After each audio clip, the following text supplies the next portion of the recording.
Manuel, hablaba un poco más de la vertiente artística de Santiago. Hemos tenido una serie de conferencias acerca del Camino de Santiago y las rutas jacobeas, y en este 5º aniversario de la fiesta de Santiago de Santa Ana, pues tocaba volver a casa. Y bueno, pues ha coincidido también pues con la graduación de un nuevo historiador de Utrera, un historiador que bueno, pues se suma a esa amplia lista de historiadores que bueno, pues precisamente uno de ellos aparece en el propio PowerPoint, como es Rodrigo Caro. Juan Luis, bueno, pues nos plantea un tema algo picante, digamos, en el tema histórico, como es pues esos pleitos que tantos dolores de cabeza pues le ha dado a esta parroquia de Santiago y también le dio a la parroquia de Santa María. Creo que se ha sacado un 9 en la exposición.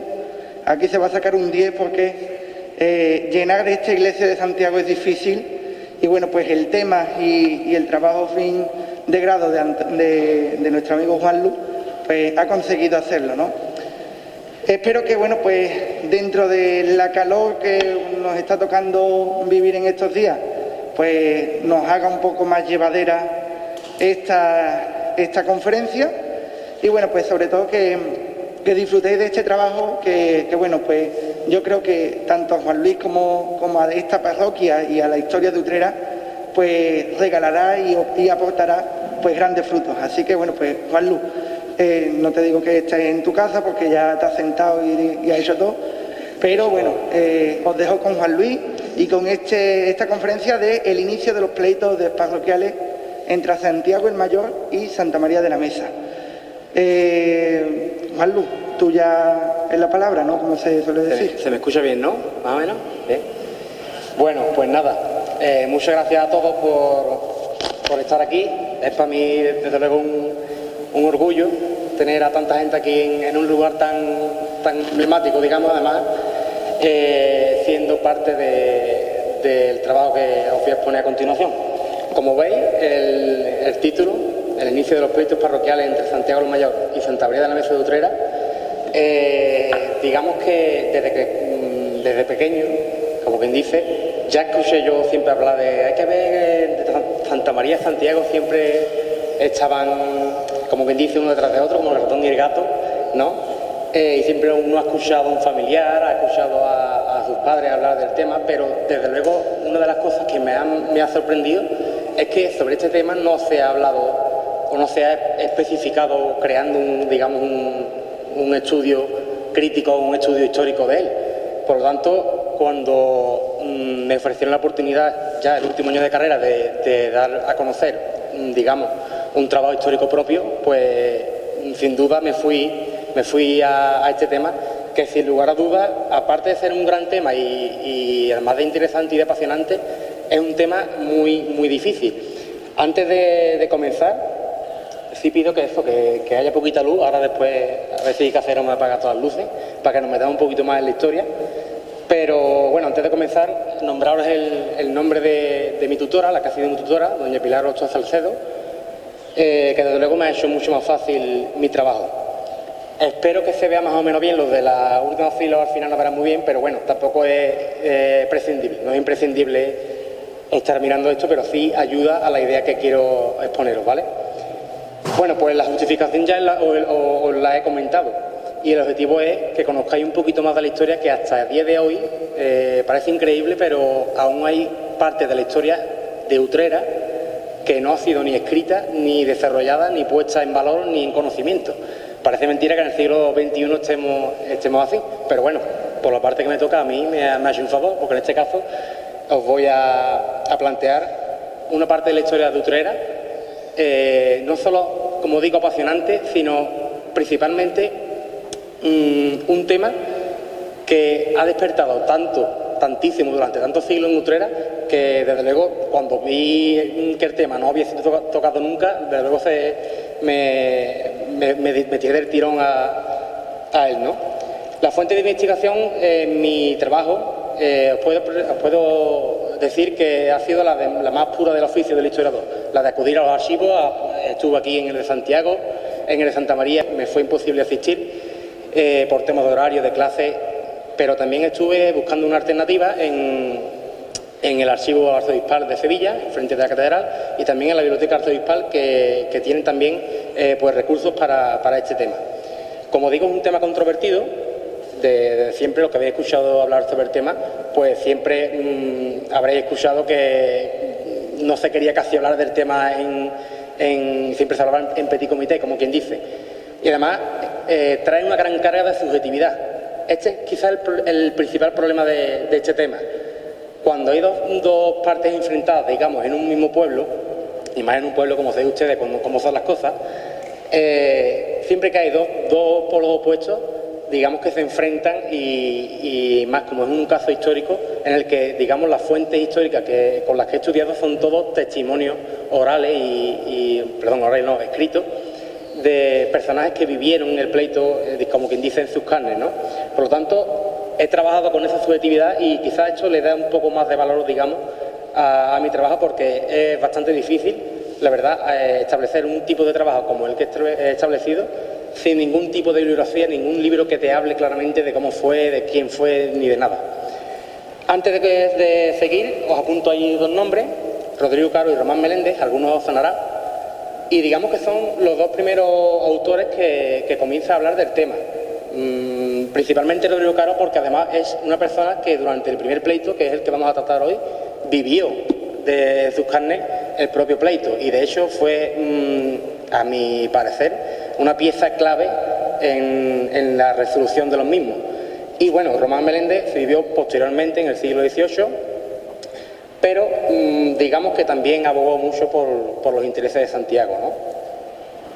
Esta, no sé si se ve bien, pero bueno, esta es la primera página del libro, digamos, que ha sido mi guía en un principio, que es el libro que se encuentra en esta parroquia de 1677, y bueno, ahí se ve claramente el tipo de letra, muy redondeada, muy de la época, ¿no? Bueno, ahora sí, vamos a entrar en el tema, en la autoridad del siglo XVII. Quiero que de verdad os metáis en la historia porque es apasionante, sobre todo conocer la vivencia y cómo vivían en Utrera este tipo de problemas, sobre todo cuando, imaginaos, que la vida social y la religiosa iban de la mano. Digamos que las personas en su día a día pues eran grandes trabajadores, pero el día domingo de acudir a misa también era para la sociedad utrera, ya no solo utrera sino la española, un punto de encuentro, digamos, un punto social donde encontrarse, bueno, pues con sus amigos, familiares y demás, ¿no? Por lo tanto, la religión formaba parte de la vida. Nos adentramos, como digo, en 4 siglos atrás, ¿vale? Siglo XVII, 1612. Vamos a abrir una horquilla histórica para que os situéis más o menos de lo que os quiero hablar. El origen de Utrera, como sabéis, está en la repoblación de España. Cuando llega la reconquista de Sevilla, en 1248, y en 1253, cuando ya Alfonso X lleva a cabo la repartición de las tierras, Utrera se establece como tal, ¿vale? Además, durante los siglos siguientes, el XIII, el XIV, el XV, aquí autores como, por ejemplo, señalo Domínguez Guerrero, a la que he tenido la suerte de tener como profesor en la carrera, señalan Utrera como zona frontera, digamos, zona que separaba la zona de la cristiandad, hasta este momento reconquistada, y la parte del peligro musulmán. Digamos que de aquí nace que tengamos en nuestro pueblo un castillo y una fortaleza, como tal, porque no era un castillo en el que residiera nadie, sino era un castillo fortaleza. Por lo tanto, este era el papel de Utrera en estos siglos que he comentado. La importancia y la riqueza de Utrera, como todos sabemos, era principalmente latifundista, ¿no? De los grandes latifundios, de la grande riqueza agrícola y ganadera. Digamos que aquí, en estos siglos XIII, XIV, XV, ya se estaba creando lo que conocemos como la Utrera agrícola-ganadera, así se dice. Y desde luego esto será fundamental para conocer desde luego después el desarrollo de todos los entrecijos que, digamos, os voy a exponer en la resolución de todo. Importante señalar que a partir del siglo XV, como sabemos, se conquistan las Américas, y en ese momento Utrera, como señala Julio Mayo en ABC de Sevilla, también lo señala Alberto Flores en el año 2013 en ABC de Sevilla, señalan con Utrera como, y así lo dicen en la fuente, como punto geoestratégico clave porque era un lugar por el que todas las rutas caravaneras, digamos, todos los comerciantes del país atravesaban Utrera para llegar a la zona de Sevilla, donde digamos que ya se echaba el boom de la plata americana, ¿no?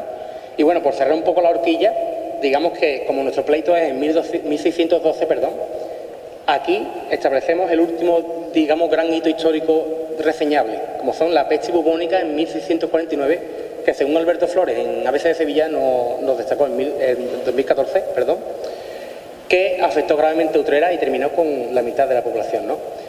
Os pongo antes de empezar lo que son los pleitos, el origen de las parroquias.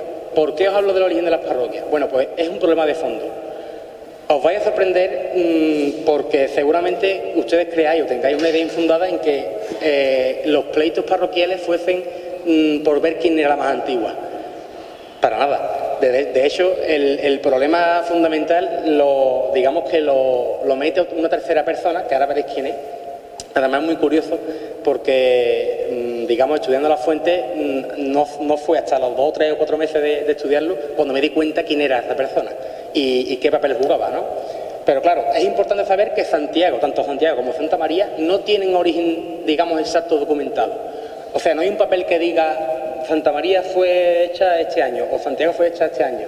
Por lo tanto, tirando de fuentes históricas, de otro tipo de fuentes y elementos, he podido evidenciar que, bueno, que Santiago, por muchas razones, digamos que es el primer templo cristiano que hay en Utrera desde el siglo XIII, que es el siglo en el que, digamos, que tiene el origen la ciudad. Santa María, por su parte, las fuentes señalan que es en el siglo XV, a principios de 1400 y 1401, es cuando dicen que ya Santa María funciona como parroquia. Localización es importante, ¿por qué? Porque Santiago está dentro de las antiguas murallas del pueblo y Santa María, por las referencias y fuentes históricas que he estudiado, está fuera de las antiguas murallas. Por lo tanto, ahí ya podemos evidenciar o podéis crear en vuestra cabeza ahora mismo, digamos, una pequeña idea o hilo conductor, ¿no? Reseñar aquí también un artículo de Antonio Cabrera del año 2000, un pequeño artículo en la revista del Consejo del año 2000, que lleva por título la síntesis histórica de la iglesia de Utrera. Y bueno, porque aquí es, digamos, muy característico, muy visual estos datos, ¿no? Ambas parroquias en el siglo XVIII, ojo, posteriormente a los pleitos que vamos a ver hoy, ya en el siglo XVIII, digamos que había una diferencia económica entre Santa María y Santiago. Aquí lo veis, no sé si lo veis bien, pero bueno, podemos ver que entre Santiago, por ejemplo, tenía 26.000 reales en renta y Santa María tiene casi el doble, unos 48.000. Ambas tienen propiedades de las que se beneficiaban económicamente, pero claro, aquí digamos que está uno de los puntos a destacar, ¿no? Las capellanías. Para el que no sepa un poco, las capellanías, brevemente, era como un tipo de acuerdo que una persona, digamos adinerada, tenía con una parroquia en cuestión, ¿vale?, por la que paga un dinero al año para que se den misas, digamos, en honor a una persona que él quiera de su familia o para él mismo. Normalmente las capellanías están fundadas en las capillas que veis a los laterales del templo, tanto en este templo como en cualquier otro de España, ¿no? Por lo tanto, ¿qué quiere decir esto? A más capellanía que tenga un templo, mayor dinero y mayor beneficio económico tiene. Por lo tanto, esto es un dato importante para saber cuál de las dos parroquias en el siglo XVIII tenía más importancia. Por lo tanto, la pregunta se nos abre aquí ya con estos datos. ¿Por qué Santa María ya aparece en la fuente como, digamos, más rica económicamente que Santiago? ¿Por qué? Pues es una de las dudas a las que voy a intentar dar respuesta.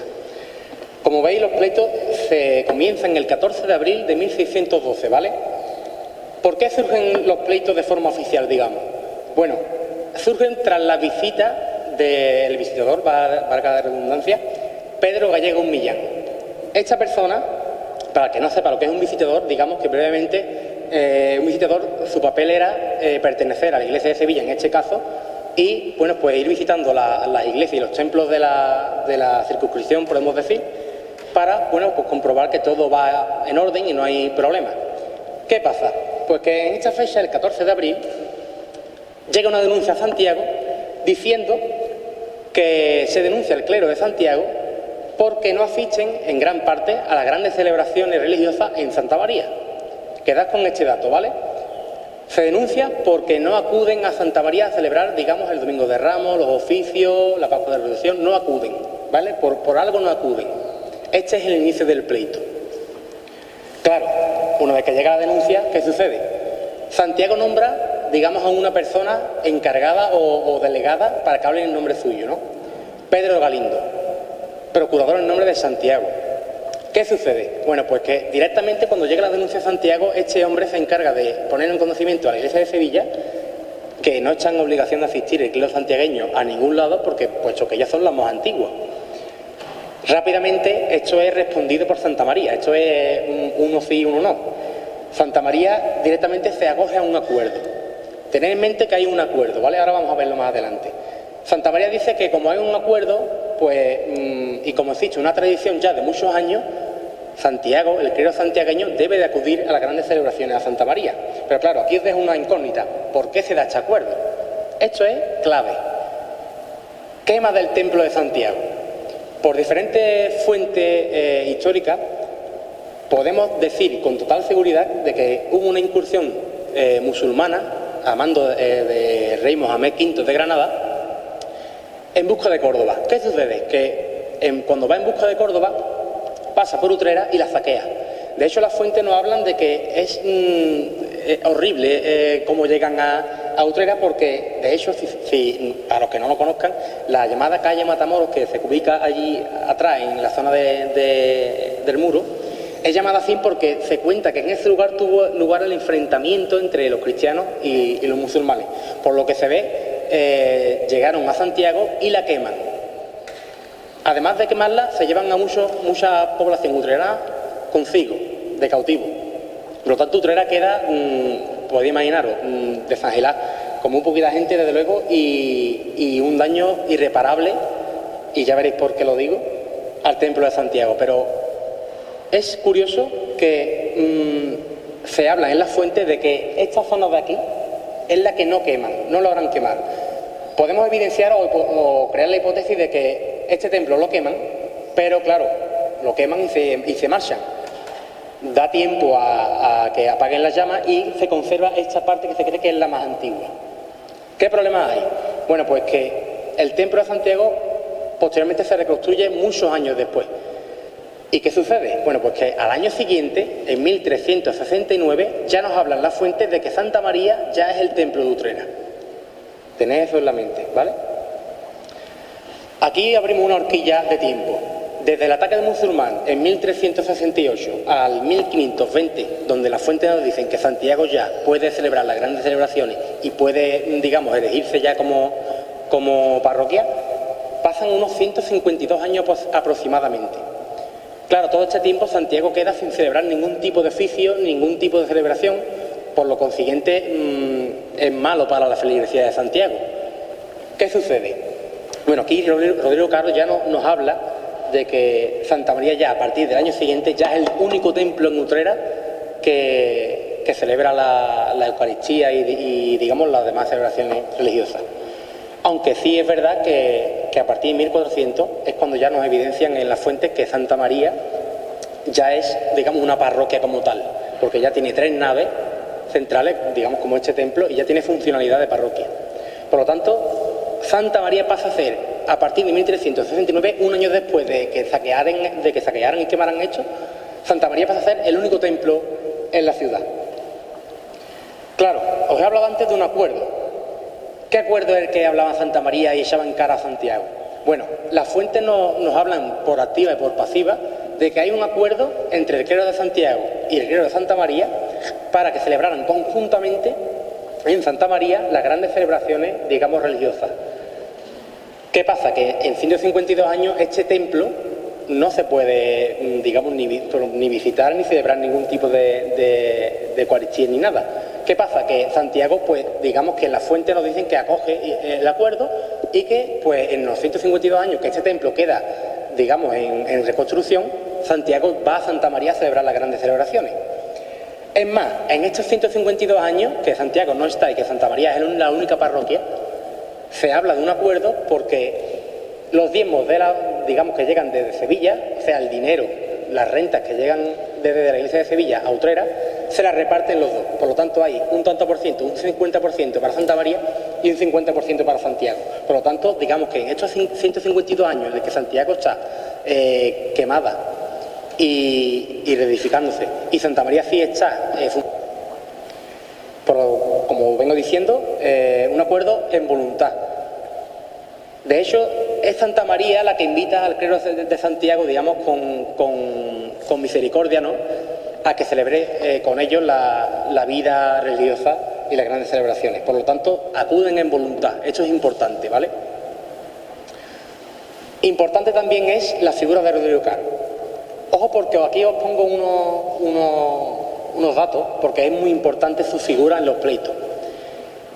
Tiene capellanía en Sevilla. Ojo, porque Sevilla en este momento es, digamos, el ojo del mundo. Sevilla es el lugar a donde llega toda la plata y todo el oro de América. Por lo tanto, es el ojo del mundo en estos momentos. Este personaje histórico, Rodrigo Caro, tiene capellanía en Sevilla, heredada de su tío. En 1619 fue censor de libros y en 1621 letrado de cámara del arzobispado de Sevilla. No es cualquier persona. Posteriormente, digamos que fue visitador de las parroquias y a partir de 1630 fue nombrado vicario general y juez de testamento, entre otros cargos. Por lo tanto, estamos hablando de que hay una figura en Utrera que es muy, muy relevante en la historia de la Iglesia de España y de Sevilla. Este personaje, ya cuando digamos que están enfrentadas dos parroquias, habla a la Iglesia de Sevilla y pide que no se fundamente la causa, que no se siga la causa porque no está fundamentada. Digamos que no hay razón en lo que dice el clero de Santiago, ¿no? La figura del visitador es importante. Como he dicho antes, Pedro de Gallegos Millán. Ahondando en el estudio, descubrí que en uno de las fuentes en las que, como digo, he estudiado, descubrí que este personaje, don Pedro de Gallegos Millán, es nacido en Utrera y además fue clérigo de Santa María. Estamos ahora perfilando, digamos, un castillito, ¿no?, y completándolo. Esta persona, digamos que había sido clérigo de Santa María, por lo tanto, digamos que puede haber o puede tener algún tipo de interés en que Santiago y Santa María echen a pelear y Santa María salga, digamos, pues con más preeminencia, ¿no? Importante señalar que este personaje pide a la Iglesia de Sevilla que a todo clérigo que no acuda a Santa María, a todo el clérigo de Santiago que no acuda a Santa María, piden que se pene con 2 reales, ¿vale? Esto es una pena económica. Pero en la resolución del pleito, como veremos después, a este personaje lo quitan de en medio, no vuelve a aparecer en la fuente. Por lo tanto, se pone en conocimiento de la Iglesia de Sevilla este problema que existe en la villa de Utrera y que está echando a pelear a 2 parroquias de la villa, ¿no? Y aquí aparece un nuevo procurador, digamos una nueva persona en nombre de Santiago.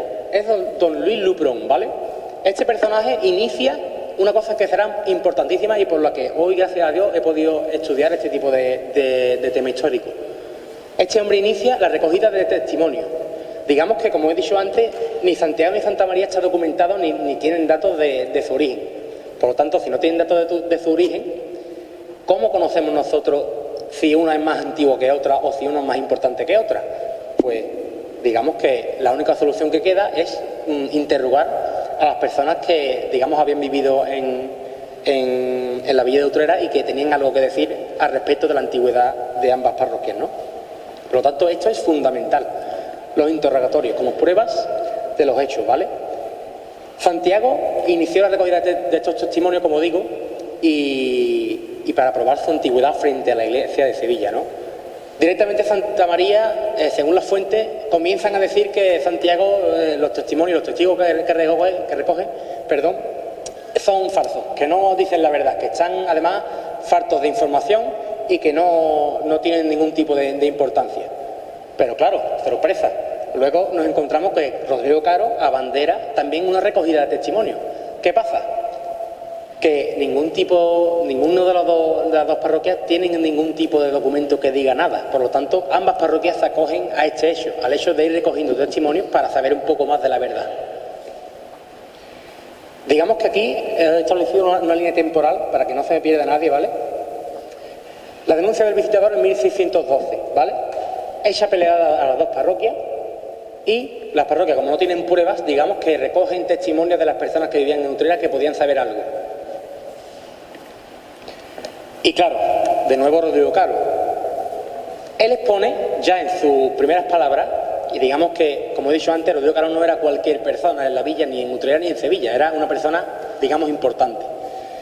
Este hombre ya en la fuente nos dice que Santiago reconoció a Santa María como mayor y principal, porque además acudían a ella con cereales y crudos altas de parroquia a celebrar las grandes celebraciones religiosas a Santa María. Además habla de una cosa muy importante, de que hay una tradición de 50 o 100 años atrás de que Santiago acude a Santa María a celebrar las grandes celebraciones. Por lo tanto, Rodrigo Caro no es tonto. Él ya habla de una tradición que existe en la villa y él tira de eso, ¿no? Digamos. Por lo tanto, los testimonios que recoge Santa María son importantes. Aquí aparece también Pedro Fernández de Ávila. Don Pedro Fernández de Ávila era presbítero de Santiago y en la fuente nos aparece como los testimonios recogidos por Santa María. ¿Qué quería decirnos este hombre? Bueno, pues este hombre nos habla de que en Utrera, en el tiempo en el que Santiago no está funcionando, en los 152 años que os he dicho anteriormente, los clérigos de Santiago acudían a Santa María a celebrar allí las celebraciones con ellos porque la tenían como una iglesia única en el pueblo. Por lo tanto, acudían en voluntad. Además, como he dicho antes, acudían invitadas por el clero de Santa María. Por lo tanto, la tenían como una única iglesia en Utrera. No tenían rivalidad ninguna.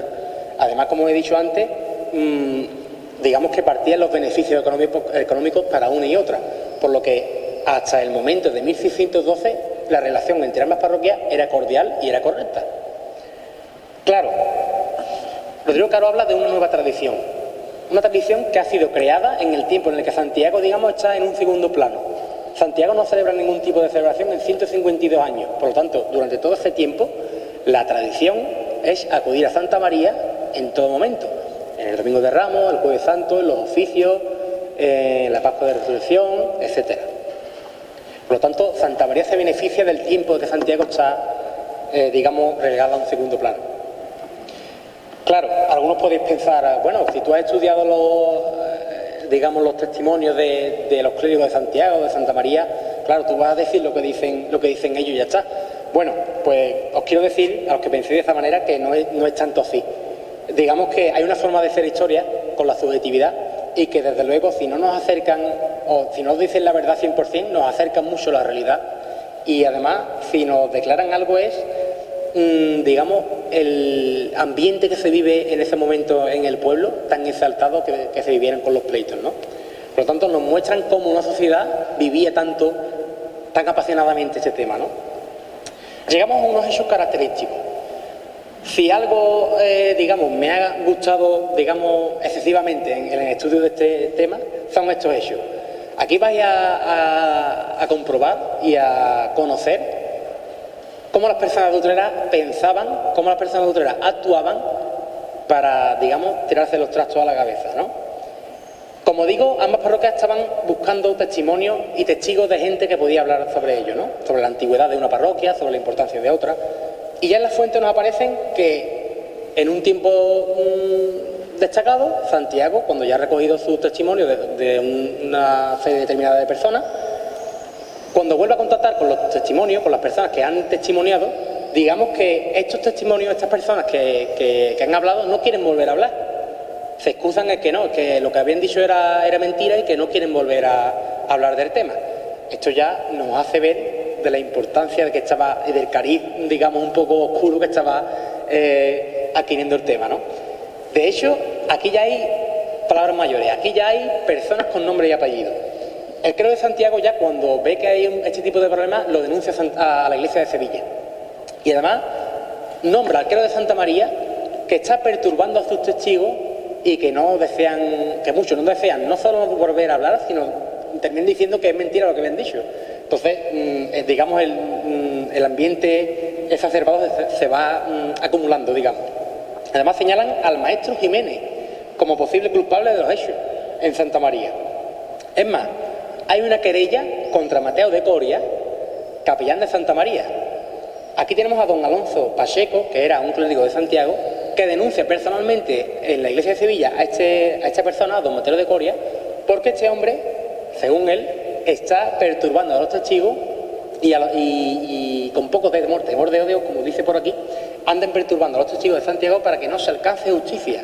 Además, pone de aviso al provisor sobre injurias y perturbaciones de hechos clérigos que vienen solo a hacer ruido. Por lo tanto, podemos evidenciar o crear una hipótesis o una idea en nuestra cabeza de que había gente que venía a Santiago, digamos, a remover un poquito el tiesto, ¿no? Como quien dice. Ejemplo de estas acusaciones que está hablando Santiago. Está Bernardo de Miranda, ¿no? Este clérigo de Santiago también habla de que Luis de Figueroa Bonilla no quiere hablar sobre lo que sabe de Santiago y sobre su antigüedad. Claro, podéis preguntaros a vosotros mismos ahora esta serie de preguntas que os pongo aquí.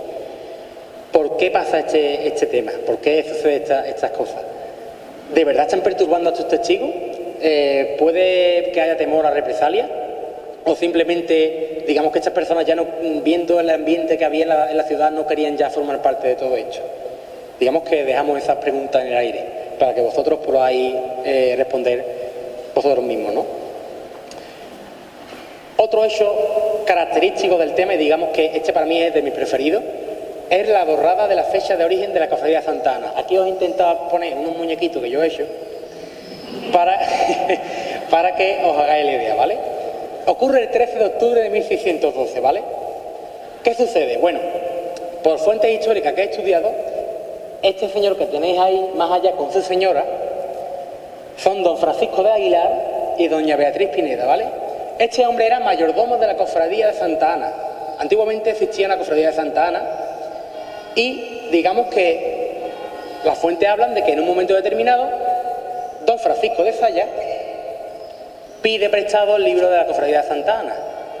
Las fuentes nos hablan de que este don Francisco de Aguilar, el mayordomo de la cofradía, no quiere dar ningún libro porque ya está viendo el panorama, ya está viendo el tema de que algo van a hacer con el libro, ¿no? Pero con su buena fe, con la buena fe de la época, al final cede el libro, ¿no? Porque además este Francisco de Zaya, que es el sacristán de Santa María, lo pide en nombre de Sebastián Carrillo y don Pedro de Mateo, que son dos figuras importantes de Santa María. Casi como si fuera hecho una novela policíaca. Quiten a los implicados, ¿vale? Por un lado, como digo, al mayordomo, que indirectamente se ve metido en el lado. Esta persona, mayordomo de la cofradía, como digo, en teoría no tiene nada, no pinta nada en los pleitos, pero aquí se ve el pobre directamente relacionado. ¿Qué sucede? ¿Qué nos cuenta en la fuente?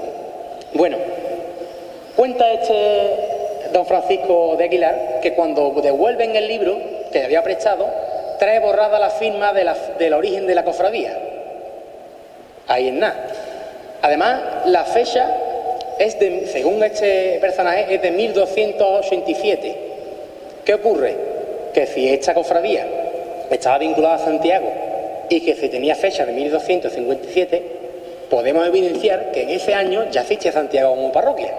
Por lo tanto, digamos que es una fecha clave a la que podríamos acogernos para decir cuál de las dos parroquias es la más antigua, ¿no? Claro, además las fuentes nos hablan de que este personaje, el del que tiene el libro en la mano, lo había pedido, pero claro, detrás estaban estos dos personajes, don Sebastián Carrillo y don Pedro de Mateo Parra, mayordomo de Santa María y presbítero de Santa María, respectivamente. De hecho, las fuentes nos hablan de este Sebastián Carrillo como un tío que tenía guasa, porque además no estaba solo metido en este tema, sino que estaba en todo lo que tiene que ver con los pleitos, aparecía Sebastián Carrillo. Claro, esto es un elemento importante. ¿Por qué? Porque quizás en este momento acabaron con la única prueba, digamos, histórica de verdad. Pero claro, aparecen unos testimonios que son de dos personas importantes. Ya no estamos hablando de que aparecen testimonios de uno que era de Santiago y otro que era de Santa María. No, estamos hablando de dos personas aquí que, por mandato de la Iglesia de Sevilla, siguen todo el pleito. Son don Pedro Herrera de Valdés, notario público mayor del Arzobispado de Sevilla, y don Jerónimo de Leiva, procurador y provisor de Sevilla. Estas personas nada tienen que ni ganar ni perder, desde luego. Nada tienen que ver ni con Santiago ni con Santa María. Eran personas que desde la Iglesia de Sevilla le habían pedido que siguiera el pleito. Bueno, pues estas dos personas hablan de la mayor importancia de Santiago, no solo por su antigüedad, sino por su ubicación por la obligación del reloj de la villa, que hablaremos más tarde, y por muchos más elementos, digamos, que estos dos personajes dan por mayor importancia a Santiago, ¿no? Por encima de Santa María.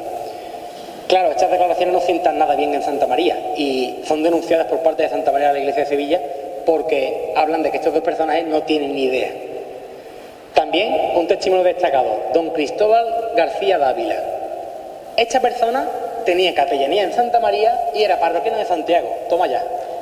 Este tío tenía que ver con Santa María y con Santiago. ¿Y a este tío qué dice? ¿Por qué lo meten aquí? Claro.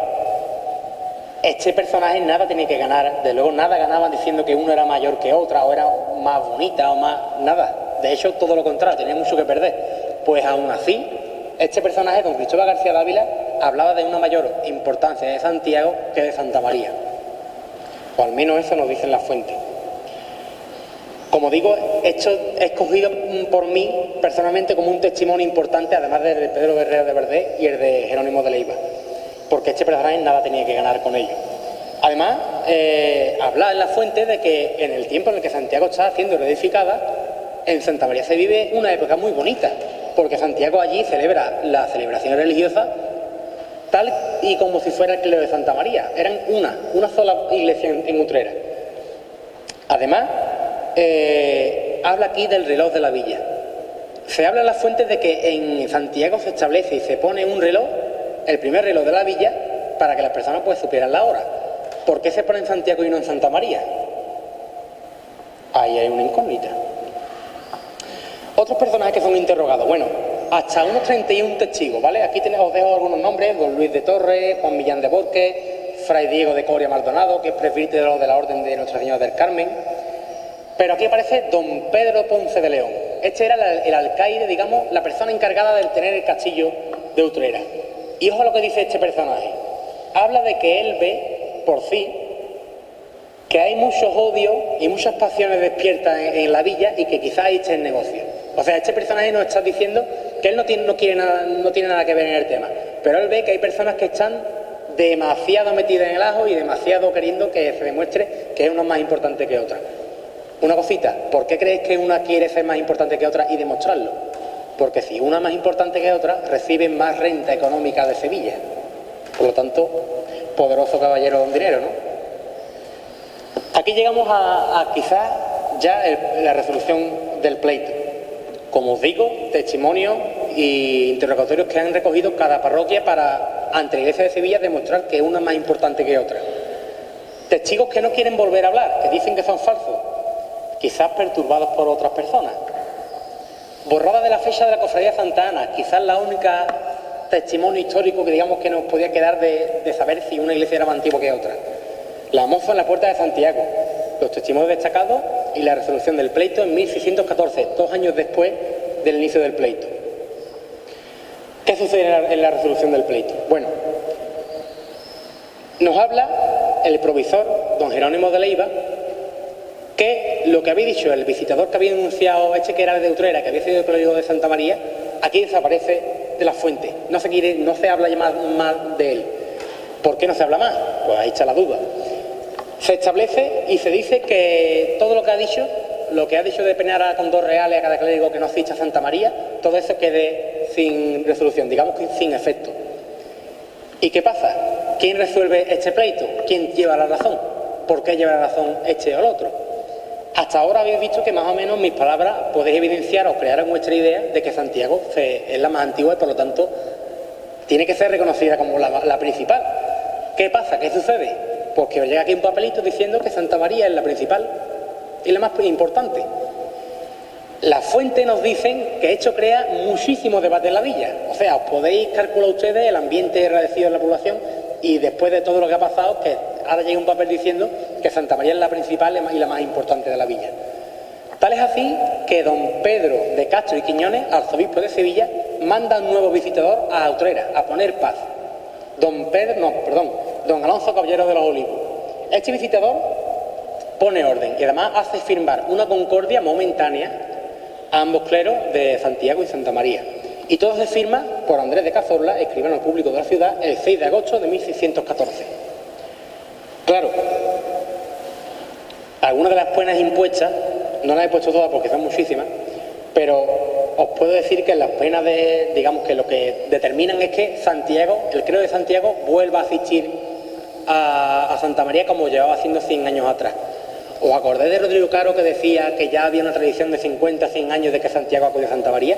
Pues parece que la Iglesia de Sevilla toma esas palabras casi como fueran suyas, y aquí podemos pensar por qué Rodrigo Caro tenía tanto que ver en Sevilla. Pues aquí parece que tenía mucha influencia. Por lo tanto, se insta a los clérigos de Santiago que acuda a Santa María y que siga asistiendo allí a las celebraciones grandes religiosas, porque así hay una tradición ya establecida en la ciudad. Digamos que no quieren hacer más daño, ¿no?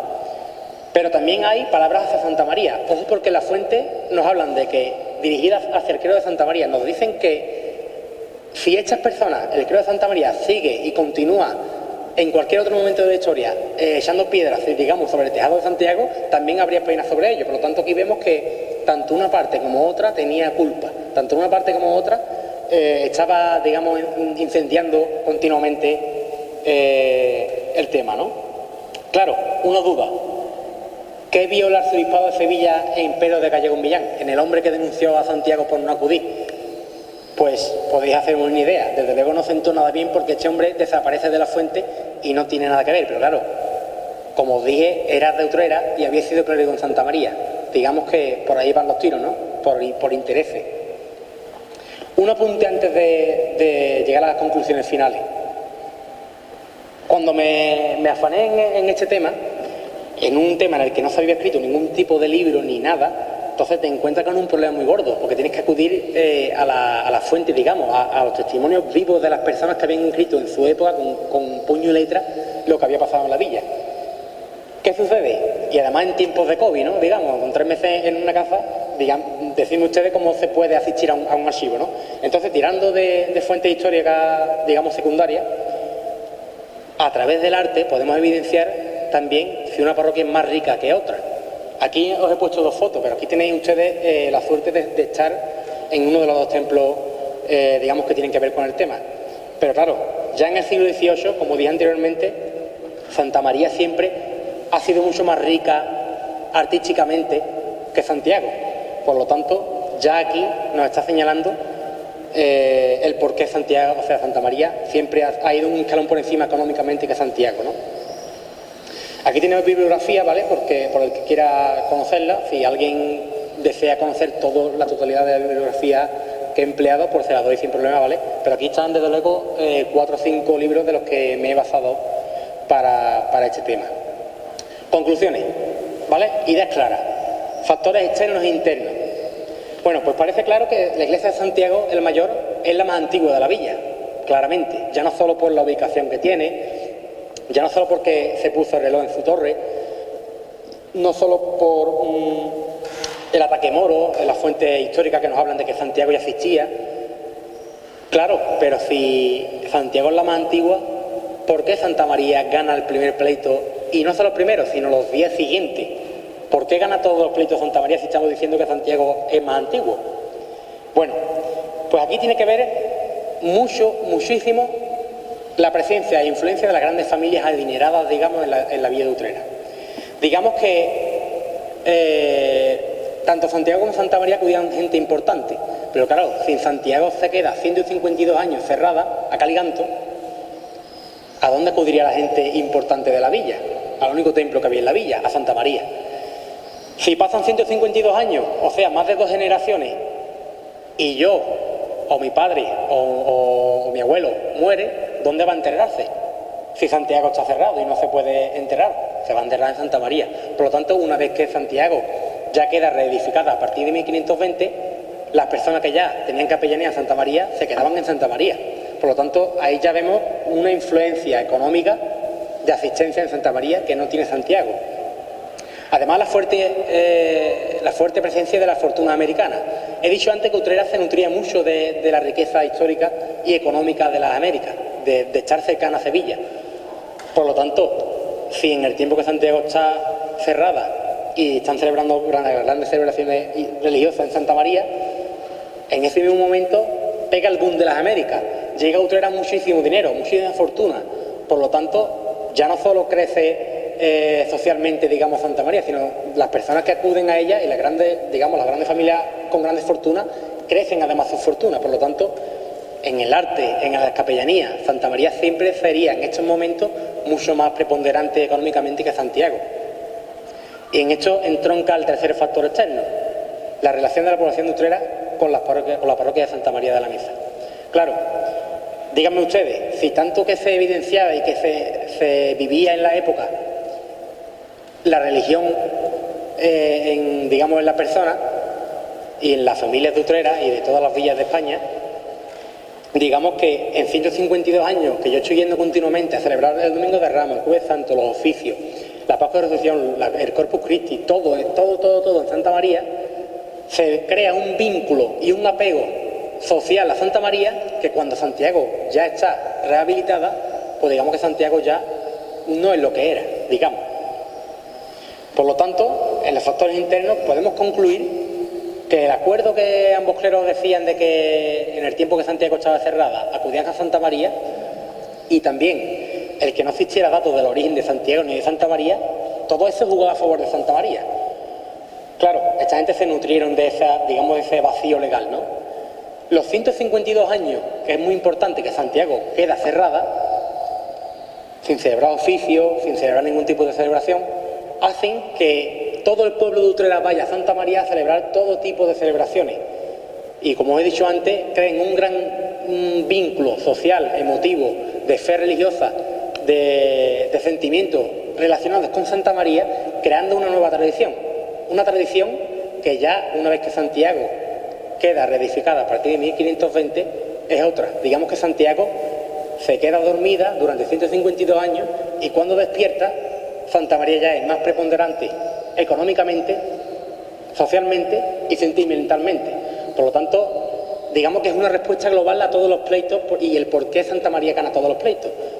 Desde Sevilla veían que lo más importante y lo más preponderante en la villa había sido Santa María de 100, 120, 152 años atrás. Por lo tanto, Santa María ya, una vez que Santiago queda reedificada, está 2 o 3 escalones por encima, económicamente y socialmente, de Santiago. Por lo tanto, se había creado una nueva tradición. Una tradición, como digo, que ya Rodrigo Caro había evidenciado en su obra Memorias de Utrera. Pero claro, Rodrigo Caro no era tonto y pecó de benévolo, si podemos decir algo. Pecó de benévolo porque él conocía que Utrera anteriormente había existido el Templo de Santiago como único en la villa. Pero claro, sus intereses iban directos a Santa María. Él había sido clérigo de Santa María. Por lo tanto, en sus palabras dejaba claro que él tiraba más a Santa María que hacia Santiago. Por lo tanto, Santiago, a pesar de ser la iglesia más antigua, digamos que queda relegada a un segundo plano por las vivencias emocionales, sentimentales e históricas que durante 152 años, en Santa María se había creado por toda la población de Utrera. Por lo tanto, cuando Santiago queda reedificada, Santa María ya está muy por encima del valor de Santiago. Por lo tanto, muchas gracias a todos por estar aquí conmigo. De verdad ha sido un orgullo presentaros mi trabajo. Espero que algunas de las ideas claras se os hayan quedado.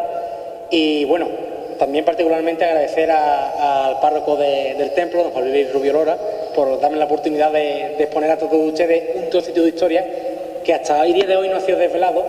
Y también particularmente agradecer a mi padre, a don Antonio Araujo, porque gracias a su amor por la historia, durante todo el tiempo que he estado en mi casa, pues gracias a los libros que él ha recopilado, he podido terminar el trabajo de investigación, que sin duda, sin como digo, todo este trabajo y su amor por la historia de tener y recopilar libros de historia en mi casa, me habría sido imposible terminar el trabajo.